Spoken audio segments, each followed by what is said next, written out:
Alors, effectivement, vous avez raison, chers amis, quand on cherche à traduire le français en anglais ou au moins à passer du français en anglais, on a tendance à faire un peu du mot à mot et on se heurte souvent à des différences. Pourquoi? Parce que l'anglais n'est pas du français en anglais. Donc, par exemple, et c'est l'objectif de cette vidéo, comment bien traduire, en fait, c'est ce qui se cache derrière, comment bien traduire pour. Et vous savez que pour, il y a de multiples façons de les traduire dans la langue de Shakespeare. Il y en a deux notamment qui sont to et for. Donc, comment on va faire la différence entre ces deux-là?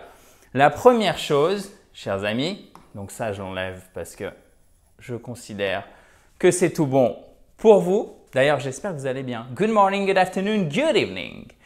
Donc, première chose, for, vous le mettez avec un nom ou un pronom personnel. Un pronom personnel, c'est I, you, she ou parfois un verbe en ing, mais c'est vraiment des structures qui sont assez spécifiques. On verra ça avec cet exemple. Ok? Donc, typiquement, tout va être dans la construction. Ok? Donc, vous allez me dire, ok, comment je sais automatiquement quand ça va être for ou quand ça va être to? Les exemples que je vous donne, d'accord? Les exemples que je vous donne, vous pouvez vous en servir comme base.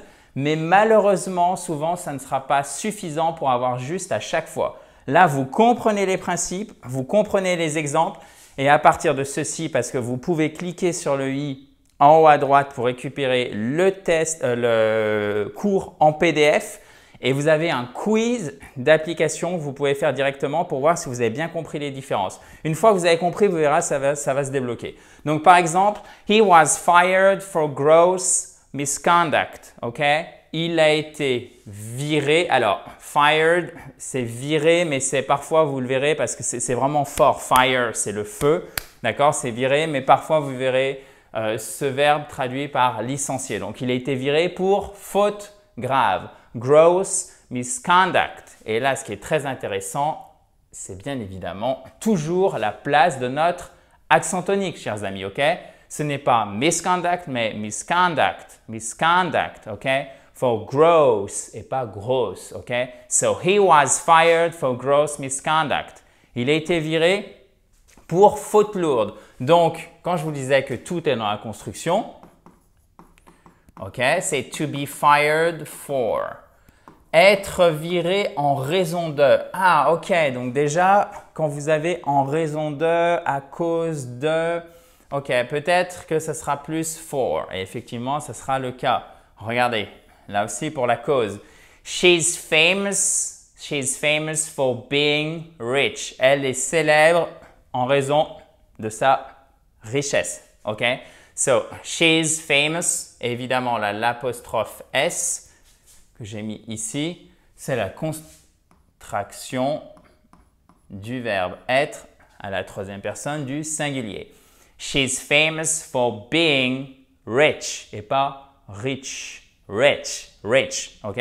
Parce que ça ne sert à rien de comprendre l'emploi de to et for si vous ne maîtrisez pas la prononciation de ce qu'on voit. C'est un tout. Pourquoi? Parce que nous, on veut s'améliorer en oral, en anglais notamment.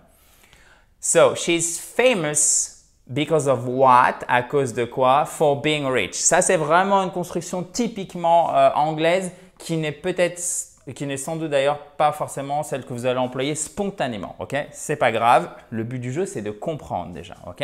Et après, vous faites le test, le quiz d'application que je vous ai préparé. Et déjà, vous saurez beaucoup mieux sur to, la différence entre to et for qu'on emploie souvent pour traduire pour, mais pas que. Mais pas que. Mais là, c'est le cas par exemple. Pour une durée, I came for 2 hours. Ok, I came for 2 hours. On ne prononce pas le H.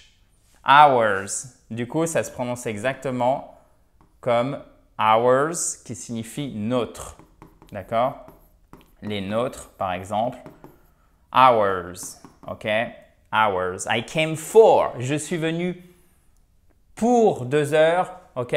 Je suis venu pendant 2 heures. OK? Ça sera plus souvent, la traduction que vous trouvez, ça sera pendant. OK?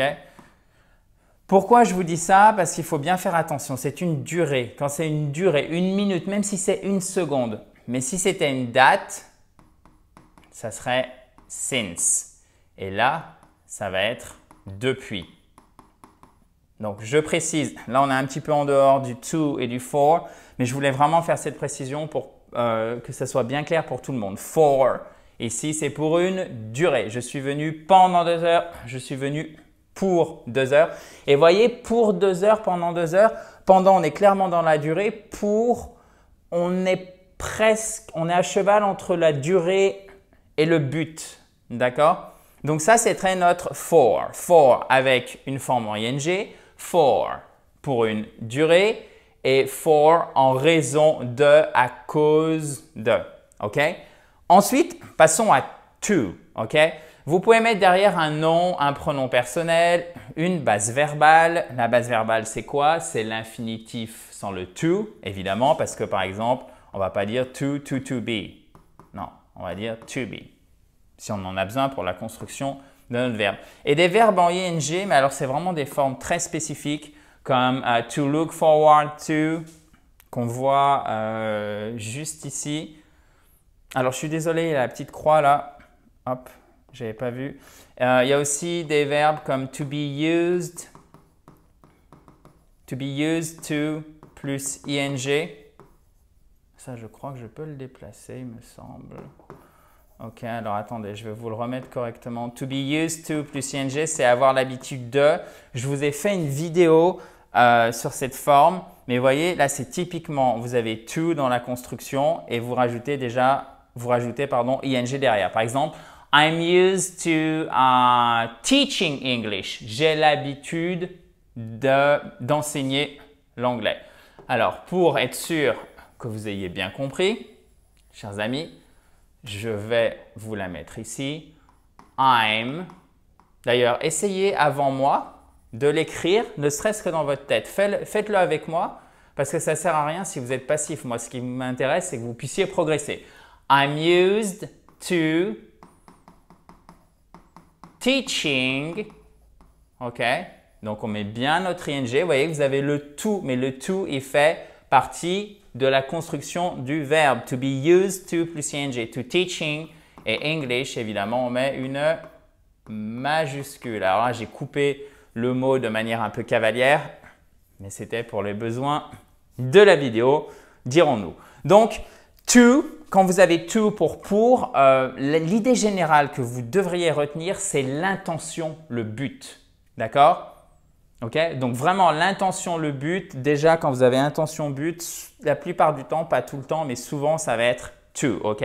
For example, she came to talk with me. OK? Elle est venue pour me parler dans le but, dans l'intention de.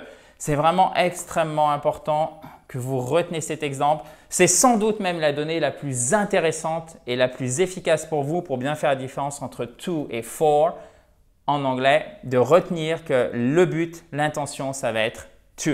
OK, guys? Elle me l'a donné, elle me l'a envoyé. Alors, faites bien attention. Quand on dit « elle me l'a donné », en anglais, on utilise « it ». Donc, on ne sait pas si ce qu'elle a donné, c'est un féminin ou un masculin. Moi, ici, j'ai choisi un féminin, donc j'ai mis « e ». OK? Vous le savez peut-être ou pas, mais quand donner quelque chose, donc donner quoi, quand le quoi, il est avant notre groupe verbal, donc ici, c'est le L', on va accorder le verbe même si on a avoir en français. Pourquoi je vous fais cette parenthèse? Vous allez me dire, Adrien, mais tu nous saoules un peu là, tu nous fais un cours de français et en plus je le savais ou peut-être ça ne vous intéresse pas. Eh bien, ça devrait vous intéresser, chers amis, pour une raison bien particulière qui va bien au-delà de l'accord, de ce type d'accord. C'est tout simplement le fait que de toute façon, on ne peut pas faire l'impasse quand on apprend une langue étrangère de manière générale, la langue de Shakespeare, c'est exactement la même chose. On ne peut pas faire l'impasse sur une connaissance minimale de sa propre langue. Et c'est toute la beauté de la chose. Et c'est ce pourquoi les gens qui vous disent « Ah là là là là, vous allez apprendre l'anglais, etc. Ça va détériorer votre français » ont totalement tort. Parce que pour bien comprendre comment on utilise les deux ici. Il faut bien connaître les deux langues. So, she gave it to me. Elle me l'a donné. To give something to someone. Vous vous souvenez quand je vous ai dit au début que tout était dans la construction? Donc là, oui, ça vient avec la pratique. C'est à apprendre par cœur petit à petit. Mais à apprendre par cœur, pas dans un effort de mémoire, non.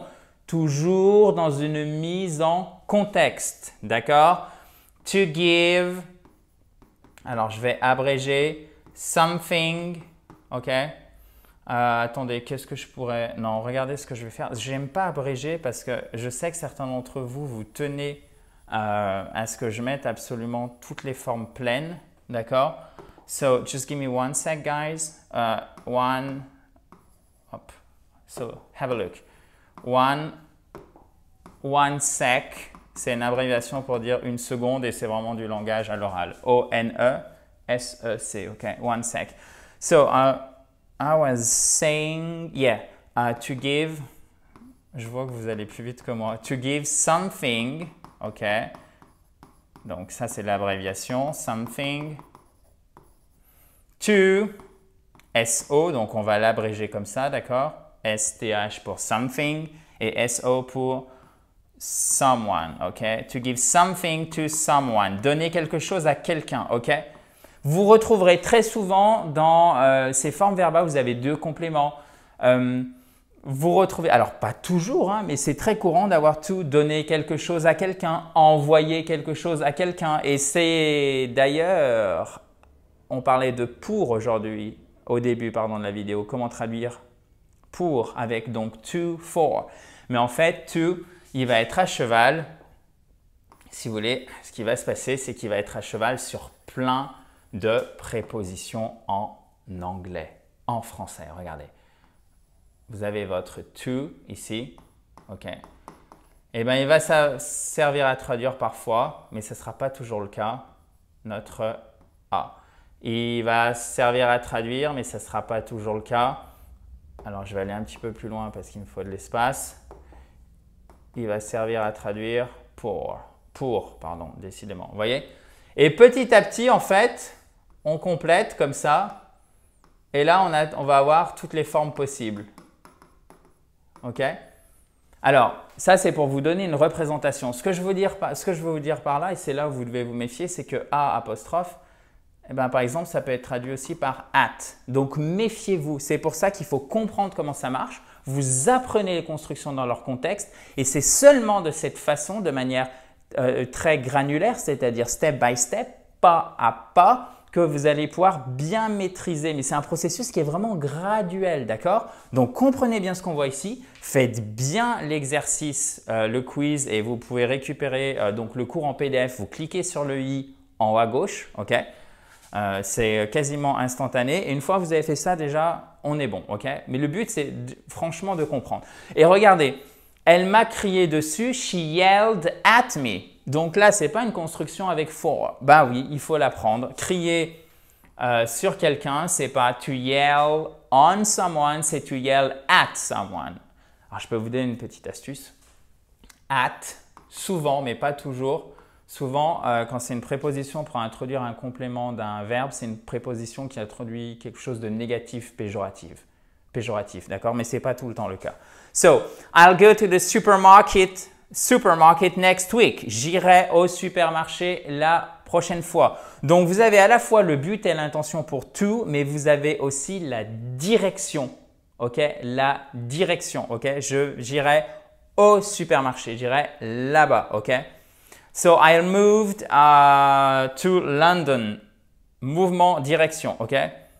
Alors, non, je vous racontais pas des bêtises, mais I will go to the supermarket. C'est to go to, c'est aller en direction, mais c'est autant la construction du verbe to go to que la direction elle-même. Quand on est vraiment purement dans la direction, I move to London, d'accord? J'ai déménagé à Londres.